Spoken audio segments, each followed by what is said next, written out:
mengameli njena singangena endzabeni kukhulunywa nge-political dialogue lokunene kutekile itolo laphayana kaSwaziland News lengingathandza mina kungena kiko ukuthi le political dialogue nine nifuna ukuthi ime kanjani. Asibonge Nkosi. Le political dialogue sine sifuna ukuthi Nkosi ibothi ngociswana emaswati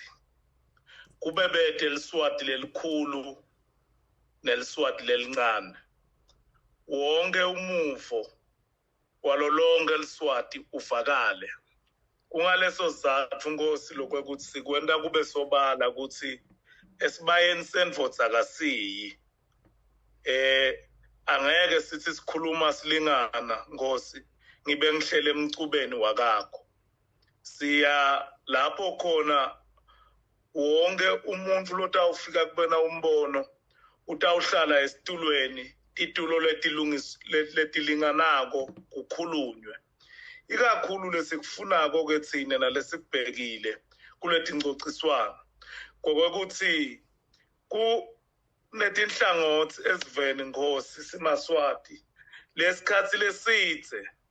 emavi abo abecindzelekile Nkosi lana ngikhuluma ngemaphimbo abomake emaphimbo abantu labaphila nekukhubateka emaphimbo ebantwana nemaphimbo nje ebantfu bebulili lobutsite lokhanza ukuthi nalamuhla solo ngemaphimbo lacindzetekile langevakali ngekuthi ayacindzeteleka sithi ke thina Nkosi kule dialogue lesiyakiyo i-dialogue letawunika space wonke umuntu including bemaphephandaba Nkosi ngoba siyathi lokuthi imedia ivalwe imlomo kanganani eSwatini. Ingabeke nanibuka nine kutawusebenteka kanjani sesive ngema-terms of reference kukhona inisandla lentasifaka ukuthi uma kuyiwa etafuleni kube sekwateka ukuthi kukhulunywa ngani nekuthi-ke kube khona sebavele baphumile emajele nalabangekho-ke even lakangwane labacala kadzeni nabo Solomon bafibita inkululeko babuye ngasekhaya kuboniswana kunjalo Nkosi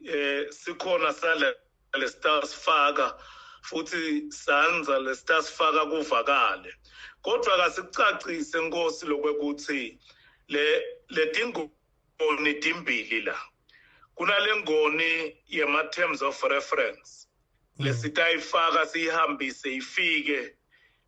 ku-SADC secretariat nasehhovisini lalo phethe i-SADC Troika kunalelenye ingoni lethi while sisabuka lama-terms of reference siwa-consolidator kunetinto lekufuna tendeke manje letinto-ke leyo tonkosi ngunati bahlonishwa Mthandeni Dube nabacede kufuna baphume ngekushesha sitinikile ke tinkundla ngoba siyathi ukuthi abasito tiboshwa tahulumende tiboshwa tengwenyama Nkosi Mswati wesithathu sithi sifuna babe baphumile angefshayi lesihlanu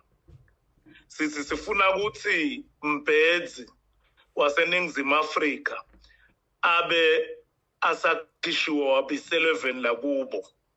sithi sifuna Nkosi lokuthi incwadi lekunyela kuboshwa komengameli kwemhlonishwa wasesiphofaneni President Kawuzela ukuthi ibe seyihocisiwe wavunyelwa kubuyela ekhaya sithi sifuna ukuthi dzadzewetfu lo wasita singemaswati wasenda sathi ukuthi ngibani lothi akubulawe emaswati ngalendlela labulawe ngayo uLamdimanze Cece abe asabuyiselwe ekhaya akwati naye uphila impilo la ifuna futhi nangabafuna kubuyela emsebentini abuyiselwe sithi Nkosi sifuna bonke labaselidzingisweni pheceleti exile babe sebavunyelwe ukuthi bangabuya ekhaya labo labafise kubuya sifuna ukuthi insatheli nemhleli weliphephandaba leSwaziland News abasavunyelwe umlangeni kubuyela ekhaya netinhlangano tepolitiki tibe sedivunyelwe ukuthi tingakhona ukukhuluma nesive libambe imihlangano ngaphandle kokuhlukubedwa ngamaphoyisa. Leto ngosi tinvo lesithi sitifuna manje kulelenye ingoni nato sinike hulumende wengwenyama until lesihlanu kuthi tendeke leto ntfo leto. Sibonga kakhulu ke President Sithemba Sidabe Solomon ke silandzelela ke ke ungakaphumi uma kwendeka hulumende ke angayendi lokufanele titsini tinyeselo ndatitsatsa. Nakungendeka ngosi bende liphutsa bangayendi lento lesisho. Si lungiselela kuthatha tinyathelo leticatha impela lengakusho nje ukuthi batawuva umoya ngosi.